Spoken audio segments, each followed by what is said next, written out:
Good morning. Welcome to today's webinar, State Data Capture for Veterans and Service Members, brought to you by the Midwestern Higher Education Compact and the Multi-State Collaborative on Military Credit. I'm Jennifer Dahlquist, Vice President of MEC, and I'm joined by Dr. Ken Sauer, Senior Associate Commissioner and Chief Academic Officer for the Indiana Commission for Higher Education and MEC Commissioner. Before I turn it over to Dr. Sauer, I'd like to take a moment to thank Lumina Foundation and USA Funds for their generous sponsorship of the MCMC. Our work would not be possible without their support. In October 2014, Lumina Foundation awarded a $900,000 grant to MEC to support the work of the MCMC, and in October 2015, MEC was awarded an additional $200,000 grant from the USA Fund. A couple of housekeeping items. This call is being recorded so that we can make the playback of this webinar available after the event. If you have any questions during today's call, we encourage you to send them to us through the chat feature located in the lower left-hand bottom of your screen. The moderators will address the questions at the conclusion of the presentations. I will now ask Dr. Sauer to provide an overview of the MCMC. Thank you, Jennifer. I'd like to get started by just a very brief recall of the history here. This whole initiative really got started 3.5 years ago, when Ohio, Indiana, and Illinois met in Indianapolis in the summer of 2012 to talk about how we can better serve our veterans. By a year later, the summer of 2013, we had half a dozen states that were participating in this conversation. And by the summer of 2014, we had about 10 states participating in this discussion, which was held actually at the Lumina headquarters. By the time the Lumina grant was awarded in late 2014, we were a multi-state collaborative of 13 states, all 12 MEC states plus Kentucky. And in its essence, the collaborative is really aimed at exchanging information and best practices among states so that we can better serve our veterans. You can see the project goals on the next slide. Essentially, there are three. One is to assist the life transitions, if you will, the support activities that help service members as they separate from the armed forces and enter back into civilian life, and for those who want to continue their education through the post-secondary sector, and ultimately the objective is to try to help them to get good paying jobs. We talk about service members, meaning veterans, actually active duty service members and reservists as well, who are really the audience of this particular project. Goal number 2 focuses on the need for us, our desire, to create models for the consistent, transparent, and effective awarding of credit for military training and experience that can be scaled both regionally as well as nationally. So we really want to focus on the training and experience that service members have had in the armed forces and build upon that so that they can get some advanced standing in certificate and degree programs that ultimately can lead to good paying jobs. The multi-state collaborative, and this is really goal 3, it is really all about building a support network among the states, among state agencies of higher education, among departments of Veterans Affairs and other stakeholders so that we can work together and identify the good models and best practices so that we can share information and try to realize the goal of better serving our veterans as they come to our institutions to advance their career and life goals. The next slide identifies the 4 work groups that have been formed and around which really all of the work of this project is carried out. We have the articulation of academic credit work group. The name really explains what the purpose of that group is. It's to look at that military training and experience and to see how that can be translated into course credit that the veterans would not need to take because they have already acquired the knowledge and skills through their training and experience. The second work group focuses on licensure and certification. This is really critical because some professions require state licensure, and there are backgrounds that our service members have that could very well translate into progress toward degree programs that lead to licensure. So there is a work group that focuses specifically on that. We don't want to forget about third-party industry certifications, and that's why that work group is called the Licensure and Certification Group. The third work group deals with communication. You can have great policies, you can identify and develop good models, but unless you can communicate that to veterans, to advisors at our institutions, to education service officers at our military bases, and just a whole bunch of other people who in one way or another advise veterans as they make that transition from the armed forces into our post-secondary institutions. So this communication group is really critical in trying to, it's really focusing on getting the message out. And then finally, we have a fourth work group that is called the Data Systems and Technology Work Group.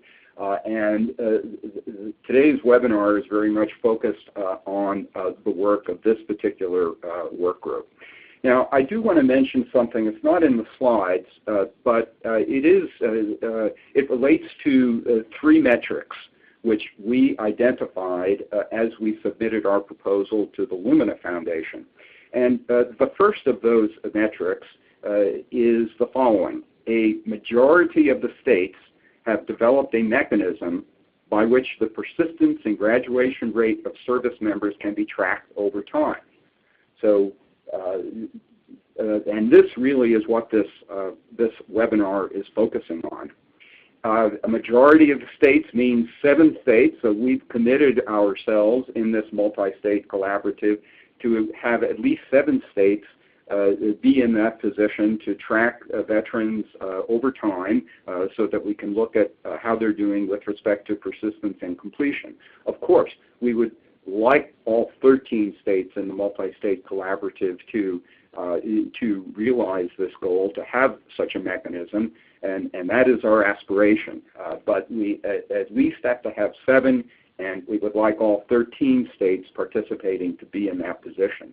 There are 2 other metrics that have to do with a majority of the states increasing the graduation rate, the number of service members who graduate with an associate degree or a baccalaureate degree. And obviously you can't do that unless you're tracking service members as they work their way through our colleges and universities. You need data to do that. So the second and third metrics, which deal with completion rates for associate and baccalaureate degrees, are all dependent on the first metric, which I mentioned, which deals with data.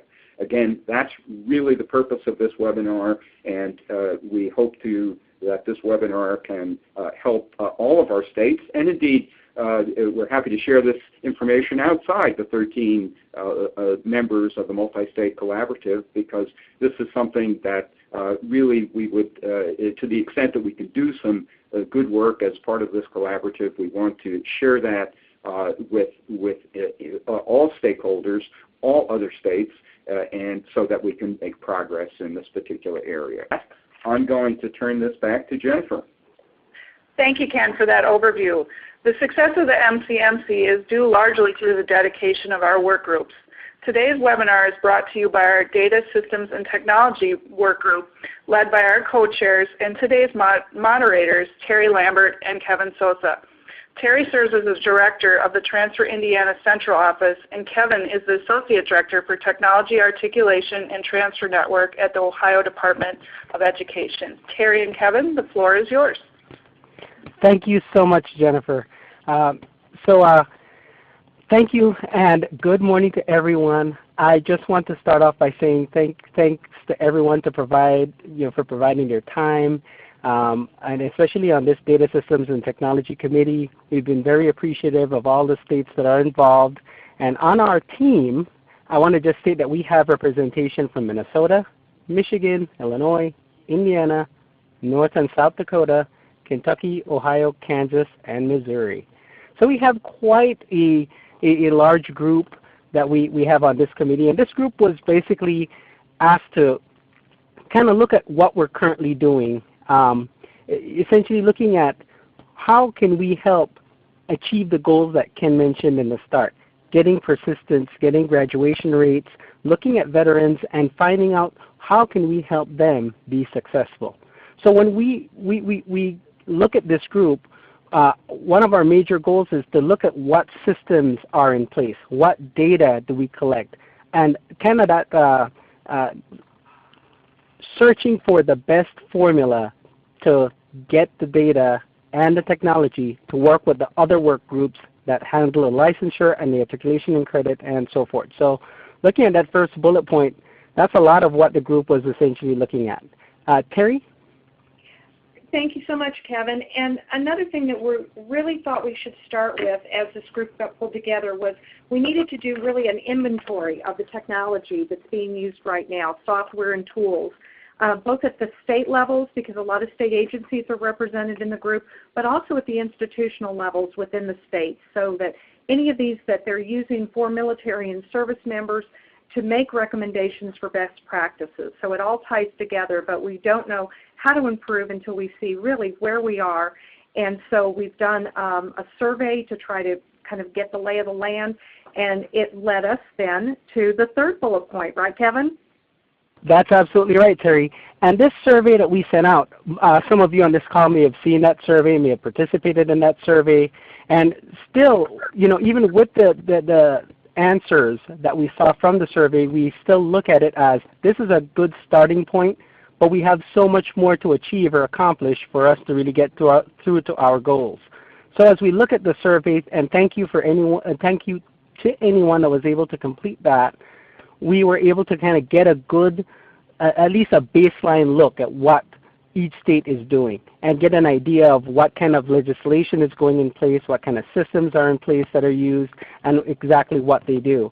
And as we continue our conversations throughout the next few months and even the coming year, we'll be able to better understand not only what they are doing, but what we can make, what changes we can make. And hopefully in this presentation today, what you will hear is what a few major states are doing as far as legislation, as far as what data we're currently collecting. You'll be able to get a better understanding and idea of what it is that we are doing. So thank you so much for participating, and we'll move on to the next slide. And I'd like to introduce Stacy Townsley, and she is the Associate Commissioner for Research and Analysis with the Indiana Commission for Higher Education.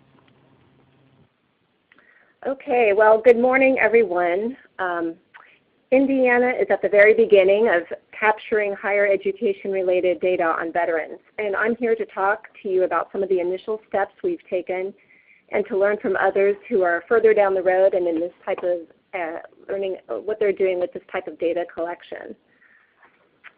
So our data on veterans will be part of the Commission's annual enrollment and degree data collection. We collect in October and November for the previous fiscal year, and so we're currently in our collection period for fiscal year 2015. Importantly, our data only cover Indiana public colleges and universities right now. We anticipate including nonprofit and proprietary institutions hopefully by next year. And so simply what we've done is added a new veteran status field to our collection. It is a one-digit code. 0 is for not a veteran, 1 is for a veteran, and of course blank if unknown. One thing that has worked in our favor, I believe, is that by Indiana statute, the college admissions application must ask if the student is or has been in the U.S. Armed Forces. However, one challenge we face is truly the multiple definitions for veteran. And there, of course, may be a range of definitions used by the schools.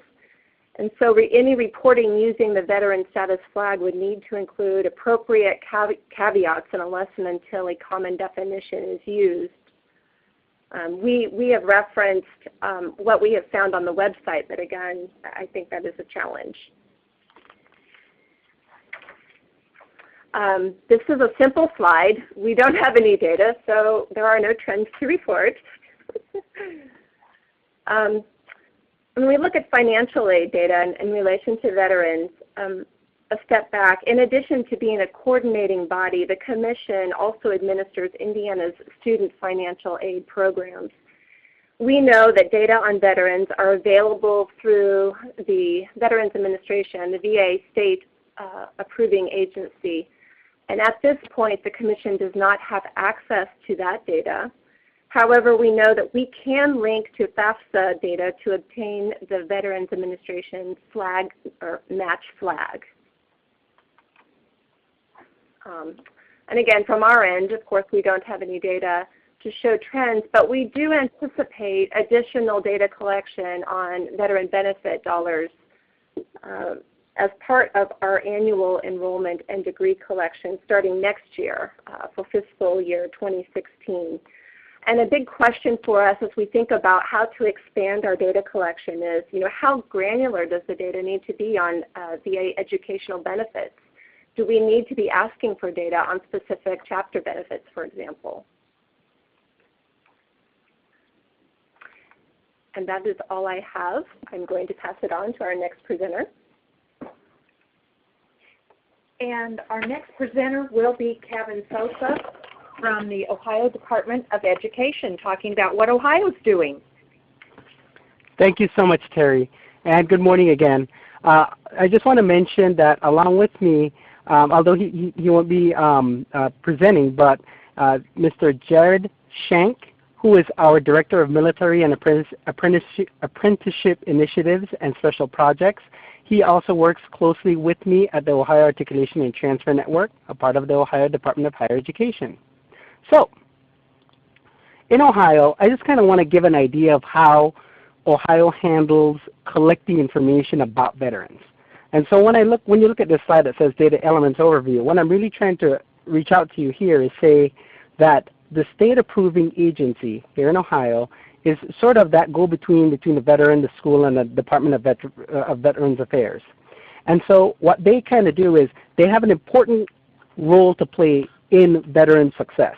They look at the schools, they look at the training facilities, they ensure that the quality is there, they ensure that the state and federal requirements and criteria are being met. Essentially, they have a very important role to play here in Ohio, and we work closely with them. So I just kind of want to give that first, that first agency sort of out there that really has a key role here in Ohio. The second is a very important team that was just recently brought together. It's called the Military Strategic Implementation Team, or MSIT, and we have an external and internal team. And that team is basically, this is our crack team to come up with what are the best practices for Ohio, what can we do, what rules or what kind of policies should be put in place.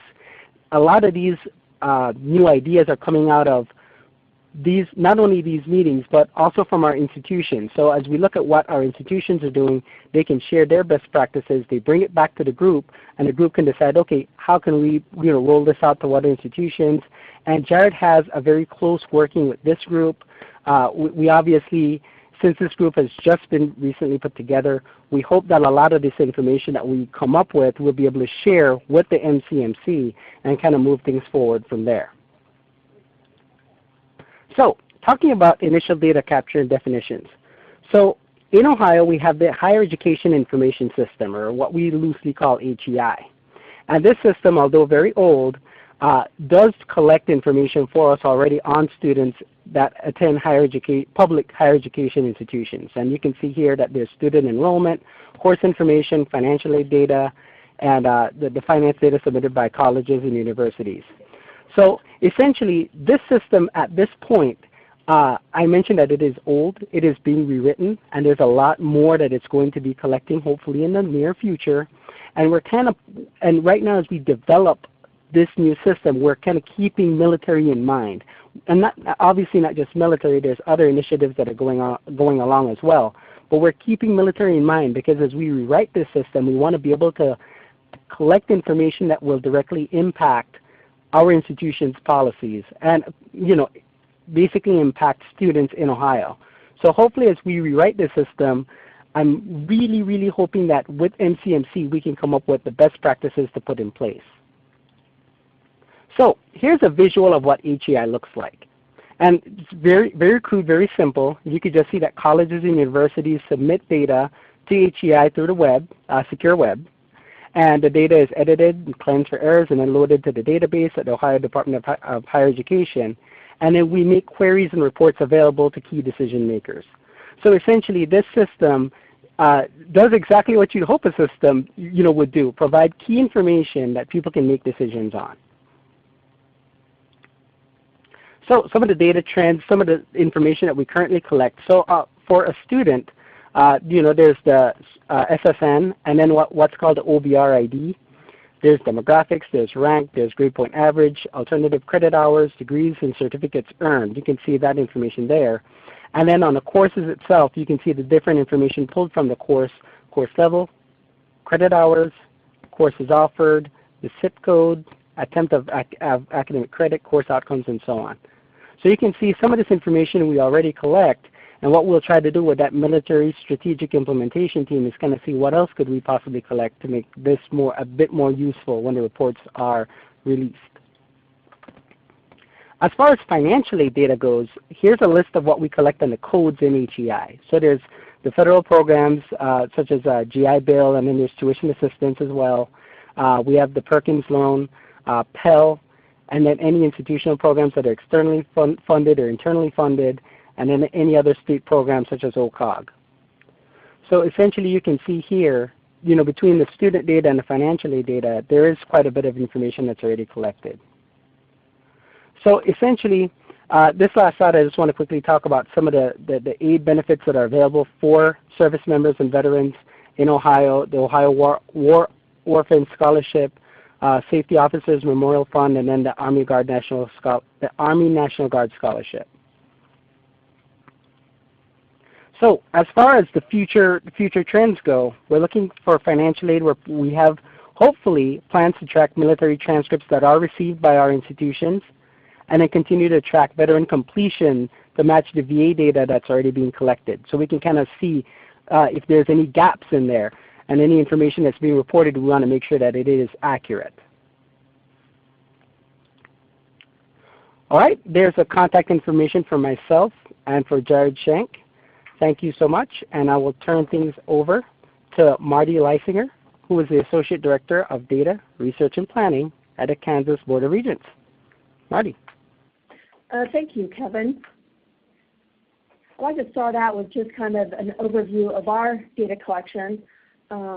Similar to kind of what Kevin was talking about with their state, we have an academic year collection that collects enrollment information, including course information and financial aid information.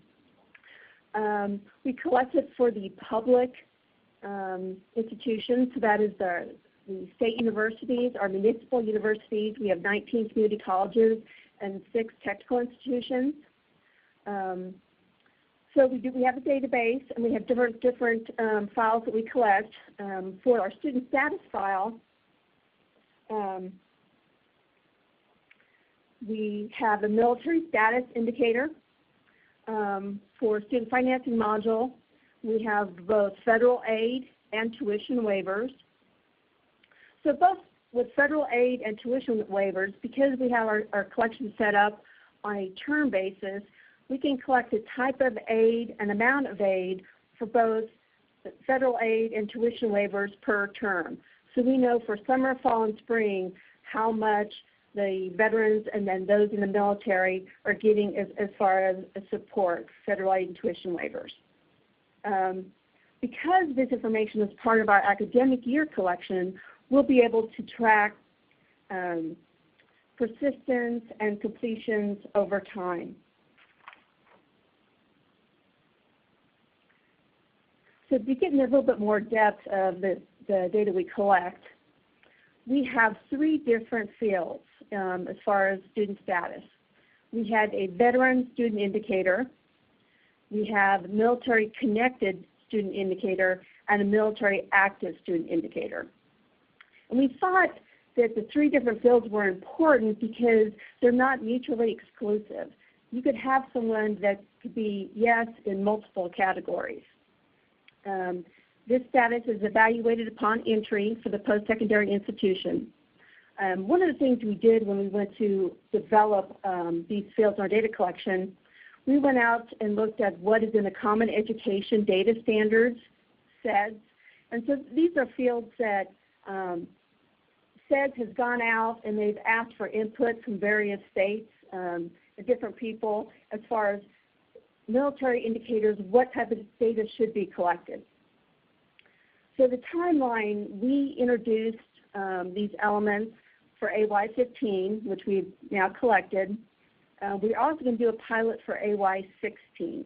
We think it's important to do a pilot for an additional year to make sure the institutions have adequate time to change their procedures on campus to collect this information. So we're anticipating the first data to be available for public release in AY17.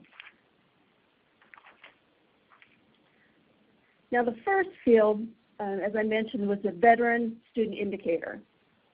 And this definition aligns with the SEDS definition. The only thing we did do differently is we did add the indicator for a student or a spouse as a dependent of a veteran.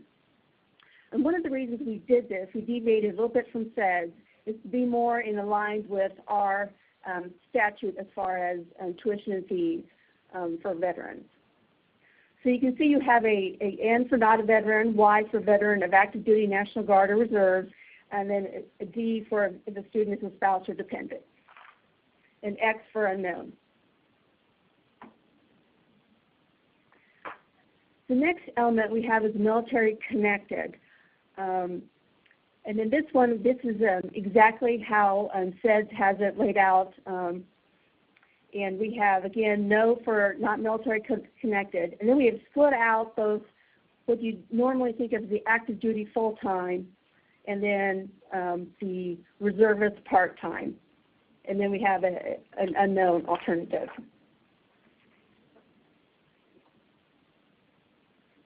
The third indicator is our military active student indicator. And basically this is just if the student is not in the military or if they're in active military. And this also includes, for this indicator, the Y is for anyone in active or National Guard or Reserves. And this, again, aligns exactly with the Common Education Data Standards.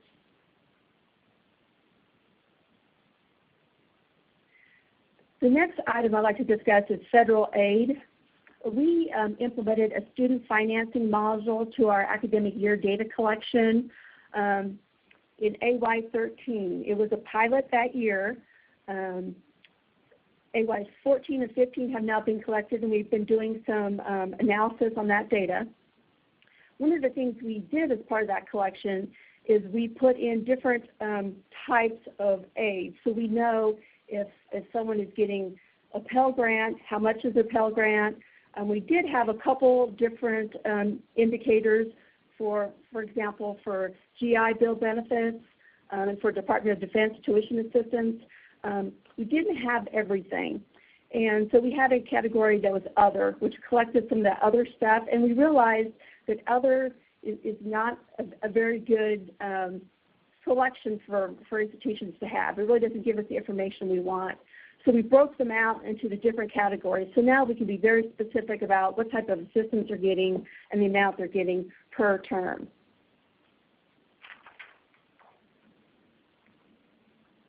We also collect information on tuition waivers. Kansas has had a statute for tuition and fees for residency purposes, which was just revised this last legislative session and is effective July 1st, 2015. Before, there were some time limitations, and it did not include the National Guard. Now the legislation includes veterans, active duty members of the armed forces, reservists, National Guard, and also the spouses and dependents of both veterans and active duty, which also includes the reservists and National Guards. And so as far as the tuition waivers, again, we are able to collect per term how much tuition is waived for these people who are veterans or spouses or dependents or active duty or in the National Guard.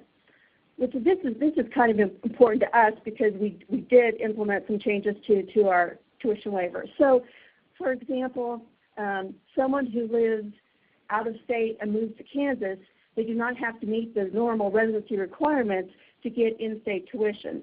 They get in-state tuition just because they would fall into one of these categories that we've included in our statute. And then a final thing I'd like to review quickly is best practices. Something that we did when we added these elements, you want to include the registrars, admissions, institutional research folks, and financial aid staff in discussions. It's important to know how things operate on the different campuses. We do not have a standard application in Kansas, so the admission application is different. And so we wanted to make sure we included those folks that are involved in that process of creating that application and making sure that it gets filled out, and then how does the information then get put into their information system, and then it's easy for the institutional research staff then to pull that information out. So it's very important to include all of those groups in those discussions. We try to be very sensitive, too, about making sure that we implement new data elements as a pilot. We usually do at least 1 year. In this case, we did 2 years because we introduced the elements just a few months before the data collection opened up for the academic year. But we thought it was important to go ahead and put those data elements out there so institutions then can start that process of adding it to their application, kind of look to see what they collect now, what they need to collect in the future. So this past year, actually for AY15, we had about 23 institutions out of the 32 actually able to submit some of this data to us. So we were really surprised by that. We haven't really looked at it yet to see, the quality of the data yet. But we're going to have a pilot year again for AY16, so we can work through some of that process again. We'll do like a more in-depth analysis when the collection closes for AY16. And then maybe reach out to institutions and help them with their process and see what we can do to be able to collect better data. Something else which I think is a best practice when you add any data elements to your collection is use resources. The one that we have been reaching out to is the Common Education Data Standards. And there's a lot of good information out there. It's open to the public. Different states enter the data elements that they have, and they enter kind of what they use as the different selections for the data elements. And then also there's a group of folks that get together and they put together what they call the Common Education Data Standards. So you can look at that. You can look at what other states do. I think it's a really, really helpful resource so that you're not starting from scratch. You've got something to refer to when you start those discussions. And the last thing I'd like to talk about is make sure you discuss the use of data before deciding on what to collect. It's one of those things where you don't want to collect too much because we want to be really sensitive to the reporting burden of your institutions. You don't want to collect too little because then you may have to go back and ask them for additional information. So it's very important to look at how that data is going to be used prior to deciding on what to collect. So that concludes my presentation. I'll send it off to the next presenter. Thank you so much, Marty. Next, we will be going to Minnesota, and Dr. Teresa Tyson and Dr. Tim Anderson will be sharing information about what they are doing in the great state of Minnesota. Hi, my name is Teresa Tyson. I want to offer greetings to you from our Minnesota State College and University system. Throughout our presentation, you may hear us refer to this system as MNSCU, M-N-S-C-U, Minnesota State Colleges and Universities. My position is the online consortium system director, and what you're going to hear in our presentation reflects Minnesota's long-standing commitment to academic articulation, credit for prior learning, and transfer for all students, including veterans. We're going to share with you our endeavor, which is really focused, our strategy for veterans, which really is focused and relies on networking or partnering, and you'll see that throughout our presentation. Today, through partnering just specific to my position in our system, Minnesota State Colleges and Universities and the Minnesota Department of Veterans Affairs, the Higher Education Veterans Program, have come together and put together a support system that's available 7 days a week for extended hours. And in that context, we're able to help veterans explore careers and degrees, examine academic credit for military training and occupations, understand financial aid programs including FAFSA or the military education benefits that many of you have already mentioned, as well as scholarships and just other general college and university processes. In the past 7 years, MNSCU has really been able to improve our system infrastructure for veterans with benefit of a few congressional awards that were focused on establishing and enhancing a program called the Veterans Reentry Education Program, the Veterans Education Transfer System, and something called My Military GPS, which relates to goals plus plans equals success. And that particular project really helped us look at a veteran from initial inquiry through placement and employment and revisit our data collection system to focus our energies and our emphasis on the data that relates most strongly to what it is that we're trying to accomplish as a system. Both Dr. Anderson and I have served on the Veterans Reentry Education Program team. That team is comprised of MNSCU, the Minnesota Army National Guard, the Minnesota Department of Veterans Affairs, and the Higher Education Veterans Program. That team was originally led by Dr. Steve France, who some of you may know, and he's now retired and has passed the baton to Gina Sabanya, who is the Director of Military Veteran and Adult Learner Services for our system. Thanks. This is Tim Anderson. My current position here is a Senior Business Analyst, and I also serve as a Project Manager on a lot of the veterans programs. In my current role, I do manage the technical features and the data that do support our veterans. We do have a lot of points of systems that the veterans can actually be impacted by, so we want to make sure that we're serving the needs of the VREP team and Dr. Tyson and Gina's group as a whole. These services do include things such as the resource for veterans and the service members, and the military credit transfer for veterans and their service members. Through these services, each of the MNSCU institutions can articulate the college credits that each veteran or current military member can earn based on his or her occupation, their rank, or their program of interest. The system allows us to upload these articulations directly into our systems database, where we will demonstrate a little bit later the effectiveness of this program. MNSCU has piloted this military transfer credits for several of the institutions within MNSCU, but we're currently rolling it out to all of our MNSCU institutions.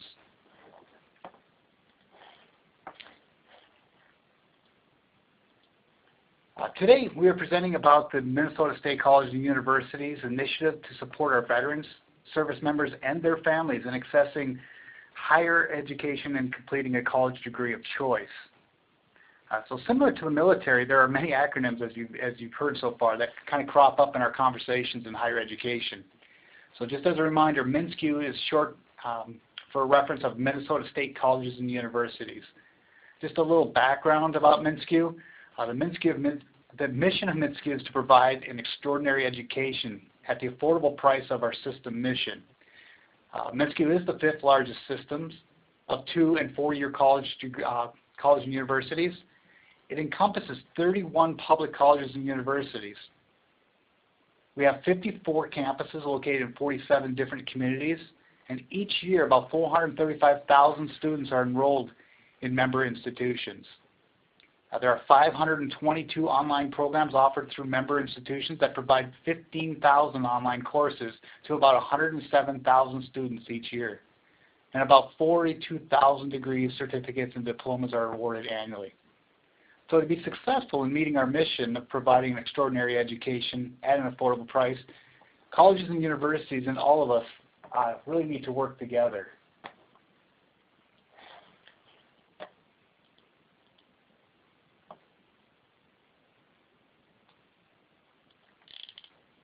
It was already mentioned that context is a really important consideration for making a data collection plan.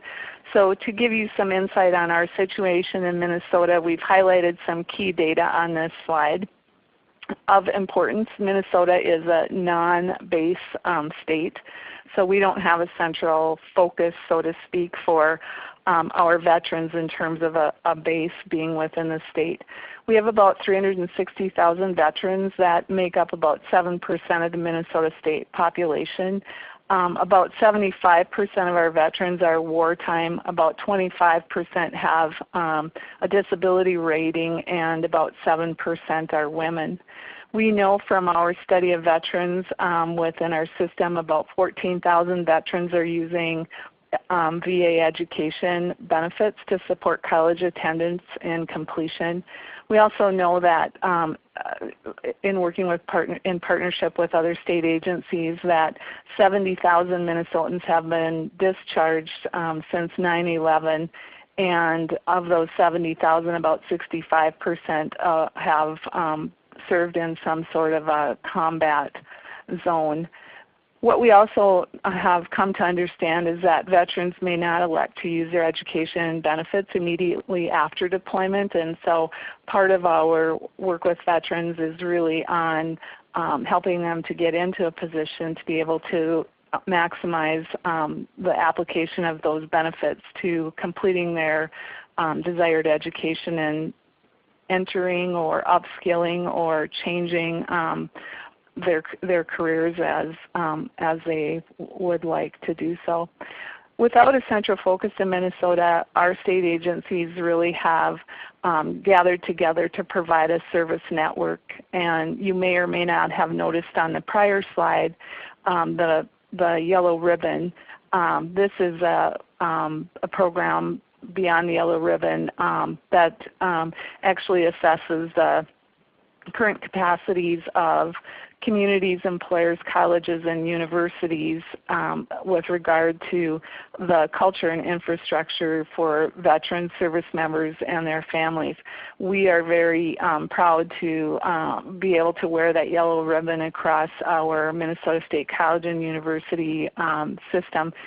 Since that program was started, it actually has been replicated in many states, and so it may be familiar to some of you on the call today.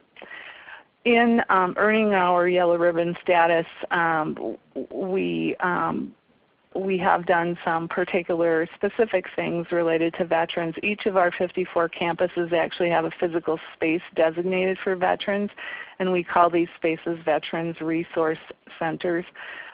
Those centers are staffed by a higher education veterans program coordinator from the Minnesota Department of Veterans Affairs. And so immediately in our setting, that creates the question of how do we collaborate with the Minnesota Department of Veterans Affairs on data collection or use and data strategies. After we completed a grant, we were able to create a permanent position that actually facilitates an interagency work group. That position is currently held by Gina Sabanya. And the work group comes together, the interagency work group comes together. It includes MNSCU office, system office staff, the online support center where I'm located, the Minnesota Department of Veterans Affairs, and the Minnesota Army National Guard. On a weekly basis, this group addresses barriers impeding veteran participation or success in higher education, implementation of new rulings, best practices. We share a lot of information and touch on all sorts of veterans-related topics, ranging all the way from using higher education benefits or tracking veterans or dealing with homeless veterans to referrals to health services and so forth. I want to show you on this next slide an overview of our plan. Thank you. An overview of our data collection plan sort of at a high level. We have 3 goals that we've been working on in our system: simplification of the process of awarding credit, refinement of a method for providing training to gain civilian occupational credentials, enhancement of a veterans-friendly career and education life planning and information system, and assistance to survey the mental, physical, and behavioral health needs of veterans. So in trying to achieve those 2 goals, we needed to put together a context for ourselves on what we were trying to do with regard to data collection. So what you can see in the center of this slide are the data collection drivers. We have state legislation that compels us to do certain kinds of things. The Higher Education Fairness Act is an example. That act actually ensures that students called to active military duty have the option to withdraw and have tuition refunded. They have the option to re-enroll at a future date, or actually to accept a grade of a C if they've completed sufficient amount of coursework prior to departure, or to receive a refund, or to be at any point to be readmitted or re-enrolled. And so that kind of legislation, and we have several other state legislation and rulings that drive our data collection, as well as our state agency partnerships. What do we want to know about our system work with regard to the Minnesota Army National Guard, the Minnesota Department of Veterans Affairs, et cetera. Our system policies and our campus interests really drive what we're trying to focus on. And so on this slide you can see the 7 different areas that we really are cued into as we look at our plan overall.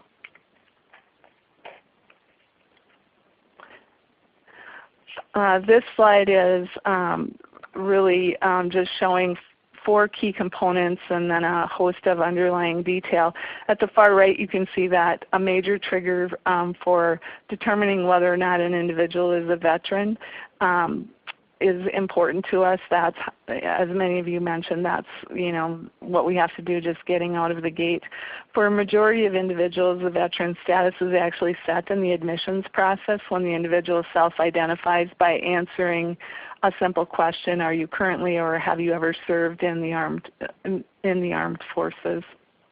Admitted students in our system then are supplied with an e-service portal, or you might call it a student dashboard, in which he or she can see some data sets and change some of these data sets. So the kinds of things that the student is able to do in this dashboard is really keep updated their mailing address, manage their course registrations, view their transcripts, see their tuition and fee invoices, see financial aid statuses, and so on.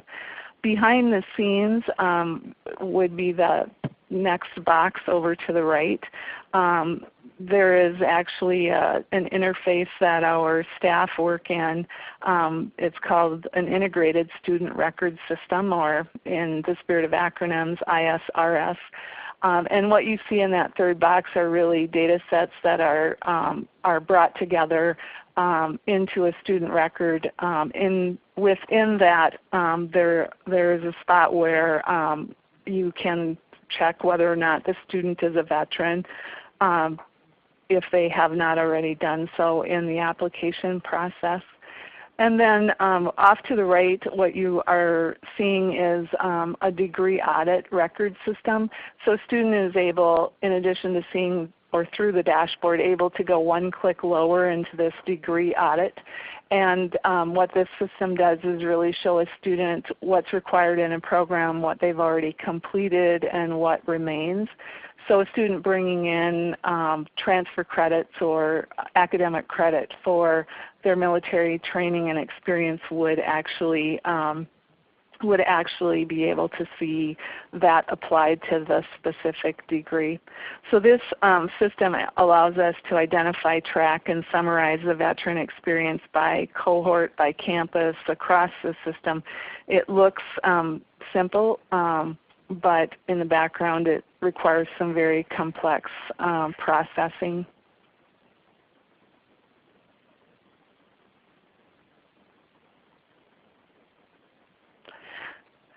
Specific to an individual veteran, data is managed as shown in this particular screen. The far left bottom shows the ways in which a veteran is identified. One of those, as mentioned, is the application, or if you look closely at the slide, it's called the e-app. This is generally where we would pick up a tag on a veteran. However, there are many reasons veterans don't elect to say yes or to that question. They don't particularly always want to self-identify.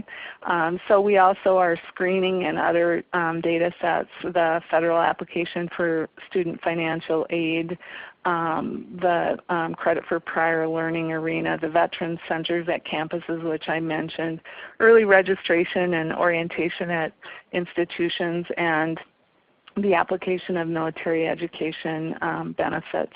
What happens is once a veteran self-identifies, they actually are assigned a unique identifier. So there's a numeric indicator that's unique across our entire system, all 31 institutions and 54 campuses. And what that does, that unique identifier does, it is create a way for bringing personal data into a composite official student record.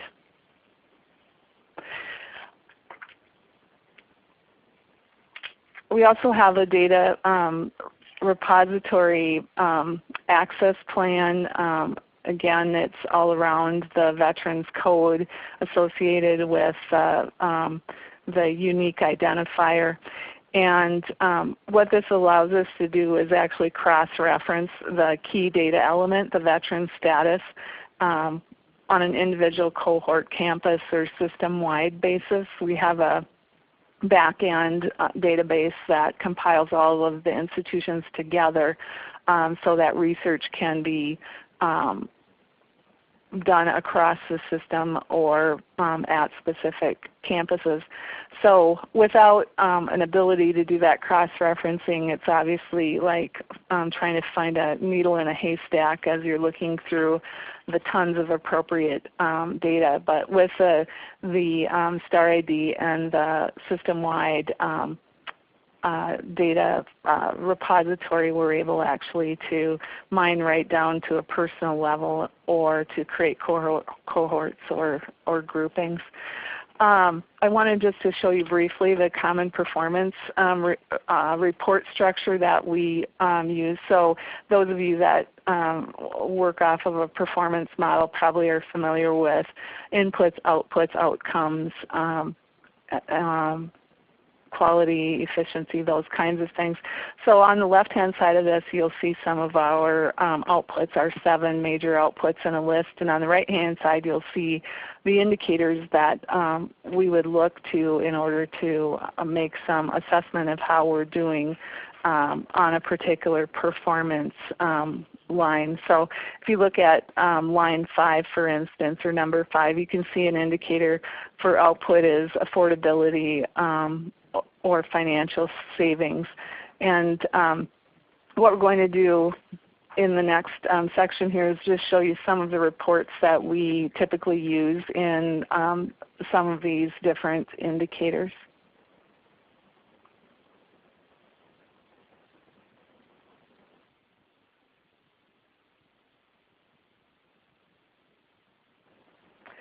And I believe Dr. Anderson is going to talk about these. And it always helps if I unmute, so thank you. This slide shows you the trend that actually tracks the unduplicated headcount at MCMC. You can easily see that what the headcount is for each year. We can also identify the overall growth trends and the downward blips in enrollment.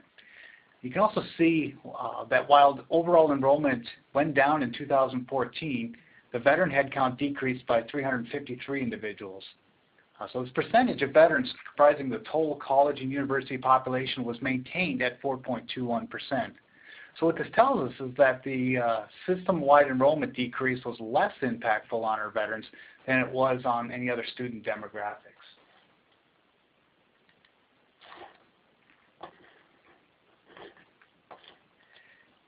The slide details the section that was present on our prior slides to show you that from 2008 to 2014, the overall headcount of veterans actually increased by 61%. And as you probably recall from the prior slide, this indicator does tell us something about the accessibility of higher education that is offered by MCMC to our Minnesota veterans.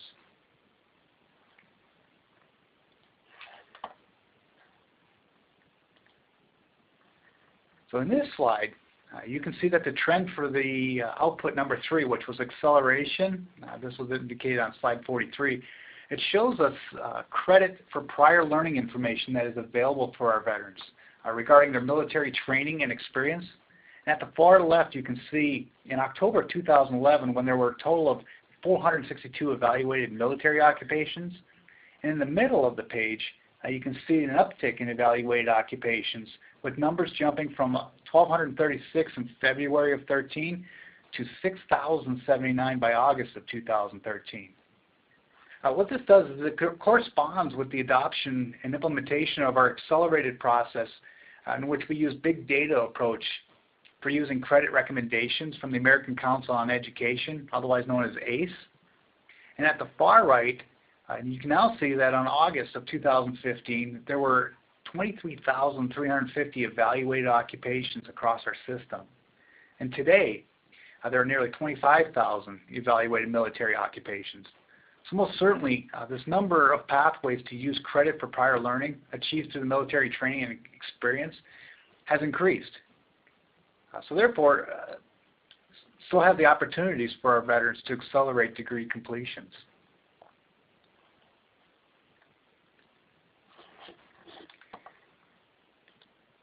And this is a slide you've all been waiting for. This slide is very data rich. So I want to point out several elements that it contains. This slide relates to the output number 3, the acceleration, and with a bit of additional calculations to output number 5, which is the financial. So at the far left, you can see the 31 institutions that comprise MCMC. And across the top, you can see the fiscal years from 2009 through 16 in the columns. And under each of these fiscal years, there are 3 columns. One that actually represents each of the academic terms, including summer, fall, and spring. So this report is provided to the institution presidents, and it helps answer the questions such as, how active has my campus been at awarding credit based on military training? And how are we doing more or less of that? And are we leading or lagging others? And are we trending up or down?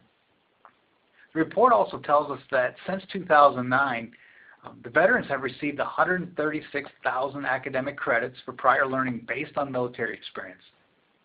So when considered, beside the increased number of evaluated military occupations, this data tells us academic is being awarded to veterans for prior learning achieved through military experience, and that the overall trends are actually moving in the right direction. It also suggests that we and campuses need to dig deeper to be more fully understand why the frequency of academic credits awarded varies by campus. We know this could be grounded in a number of veterans in the area, the type of programs that are offered, the way in which the data is documented, or the understanding that faculty have on military curriculum, the ACE evaluation process, or other factors.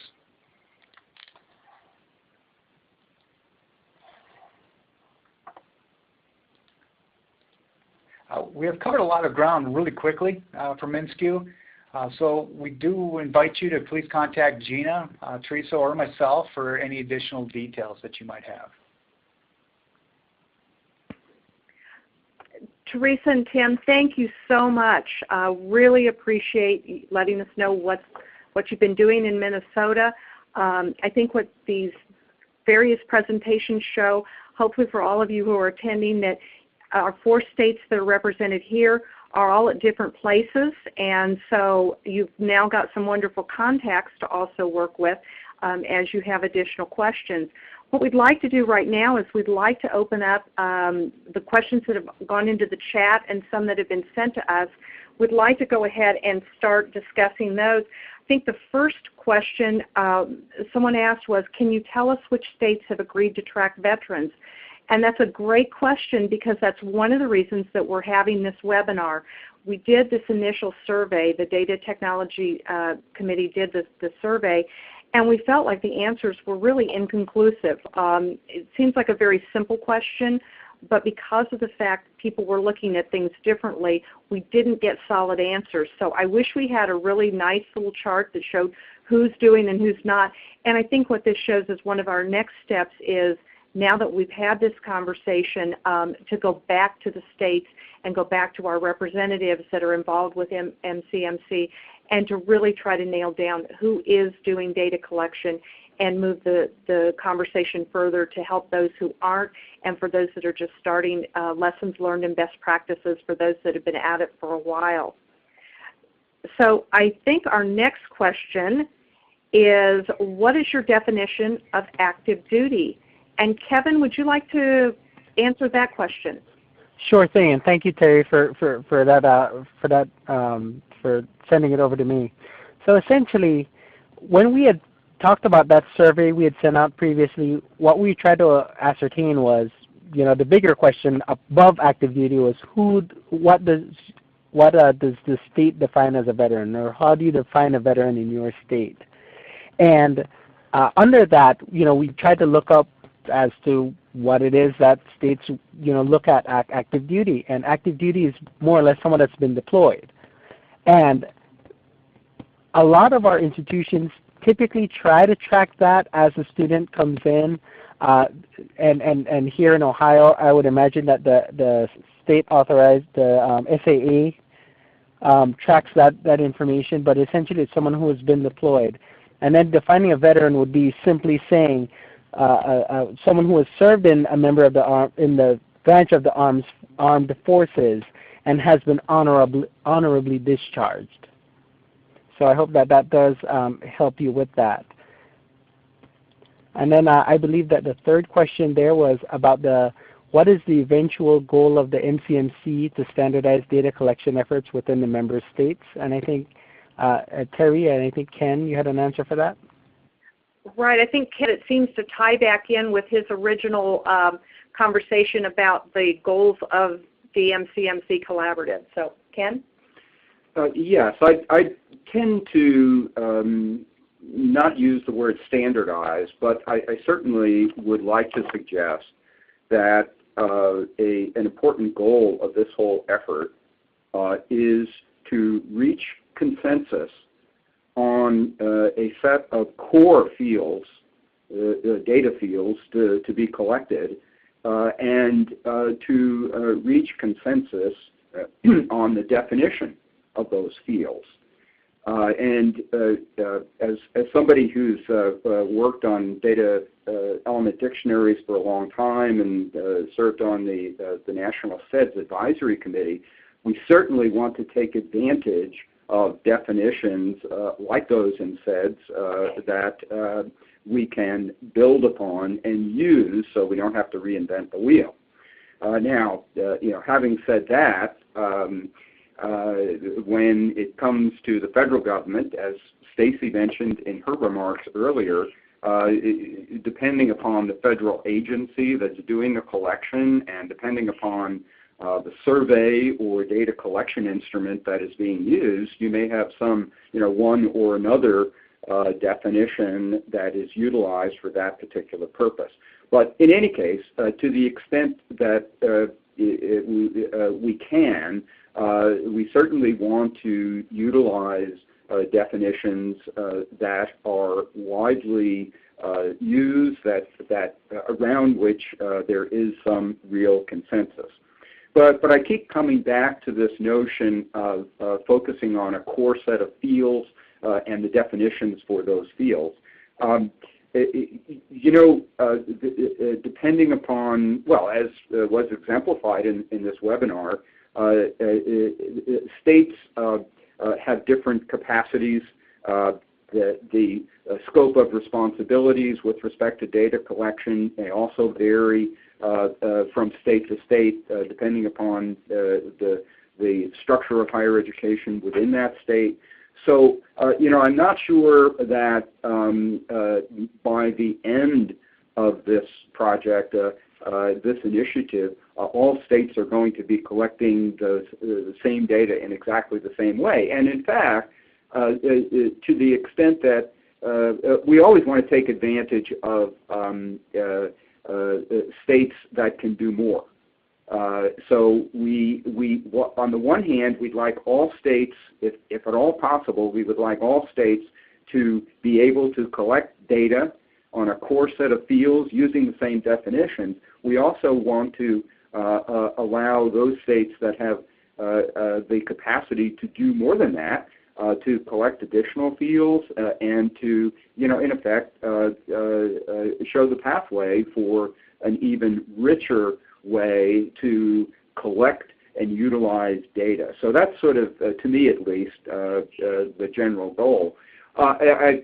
This might be a good occasion, too, for me to offer another comment. As somebody who's on the steering committee for MCMC, I really want to express my appreciation for all of the information that's been shared today. I mean, I think it's just been terrific, and I think it's been a very rich discussion.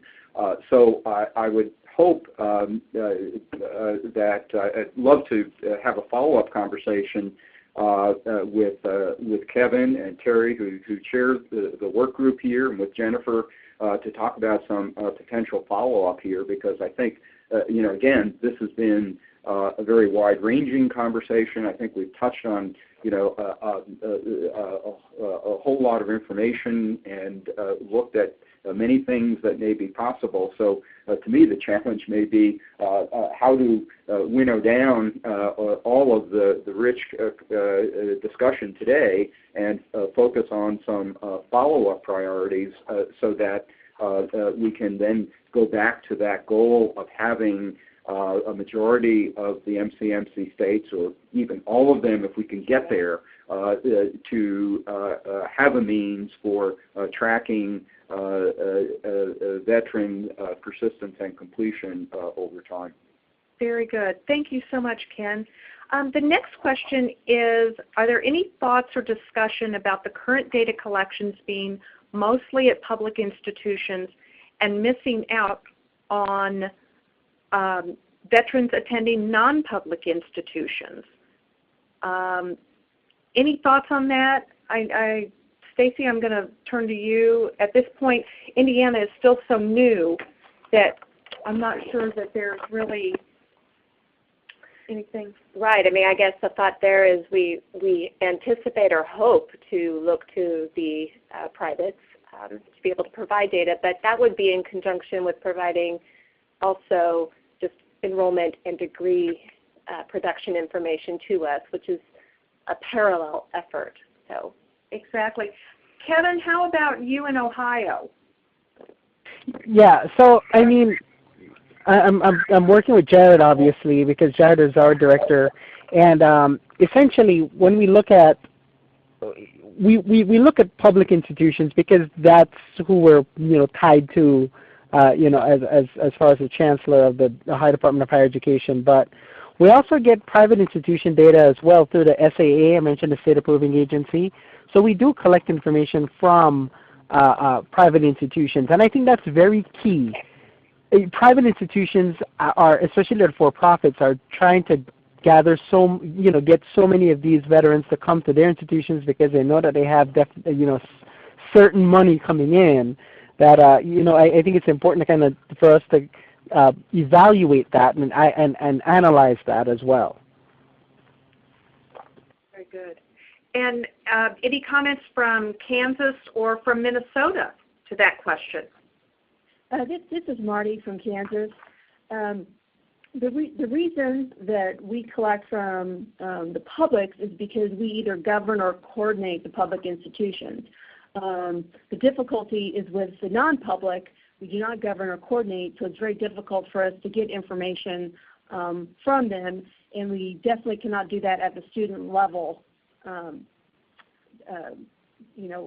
student level basis. So if we did, it would just be basically numbers. We wouldn't be able to look at graduation rates or retention or anything like that.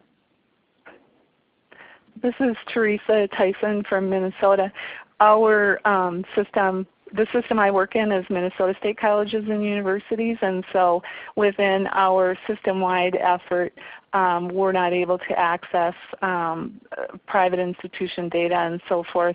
But in Minnesota, we do have a program called the Higher Education Veterans Program, and that program is administered through the Minnesota Department of Veterans Affairs.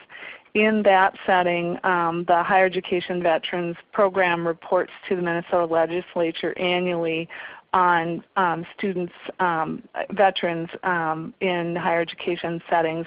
They don't collect as much, as expansive of a data set as we do within our system for our system purposes, but they do include in their reports some data related to all of the systems in Minnesota, so MnSCU, the University of Minnesota, and then private colleges and universities and trade schools and so forth. So that's where there's more of a broad view picture of all institutions, but it's not as expansive as data sets as what we collect as a public higher education institution. Thank you so much for that. I think we have another question in the chat. Did anyone else have, before I move on to that question though, did anyone else have anything they wanted to add? All right, we'll move on to the other question that's in the chat. Question states, did any of the states encounter resistance from the institutions when they added the veteran information to their data collection?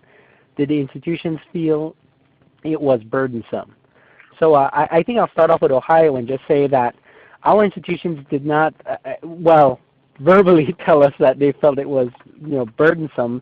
As I mentioned in my presentation, that we already collect information from them through the HEI system, the Higher Education Information System.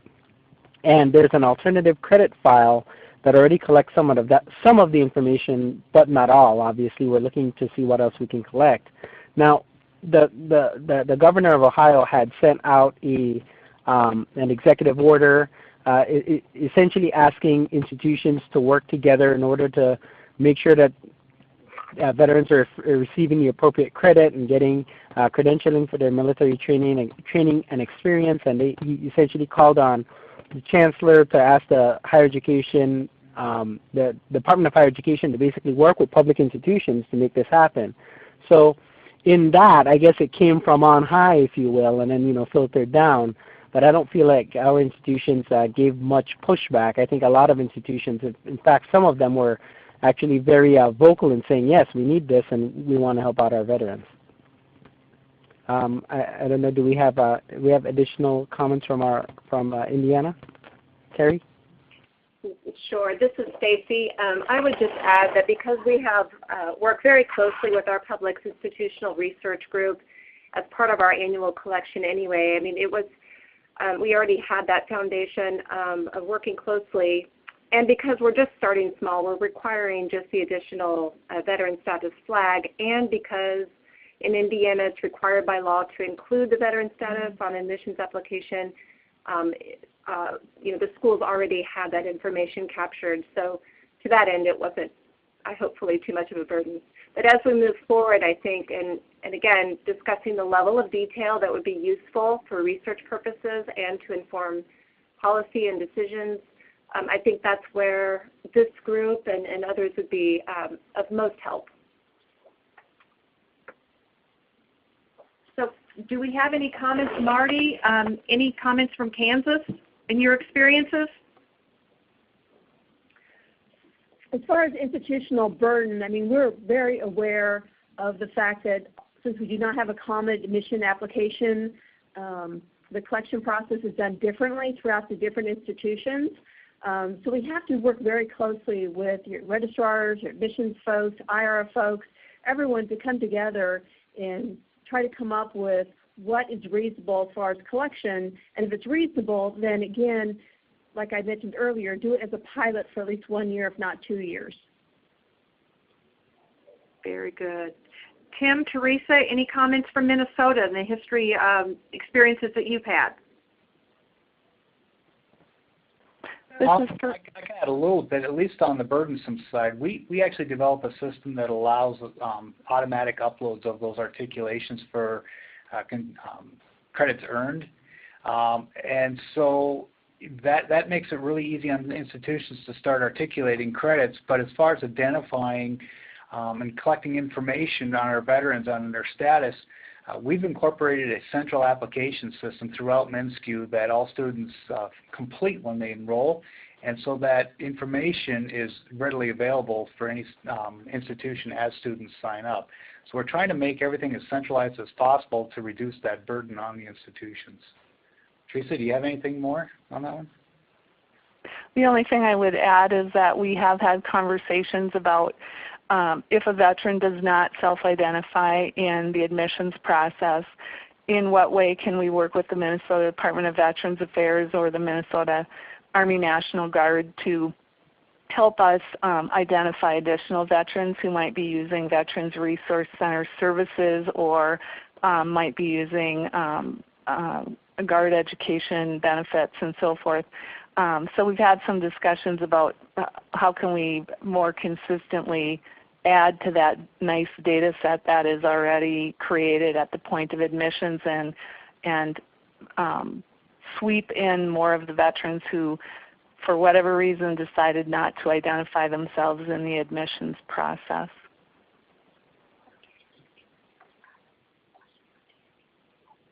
Very good. Thank you so much. In the interest of time, I think we probably need to just send it back to Kevin. Kevin, any comments? I want to just say thanks to all the presenters today. You've done an excellent job, and I really do hope that this information does help everyone else that's on the call. And I don't see any other questions. With that, like I said, I just want to thank everyone. I'm going to turn it over to Jennifer to kind of wrap things up. Jennifer? Thanks, Kevin, and thank you to all our presenters today.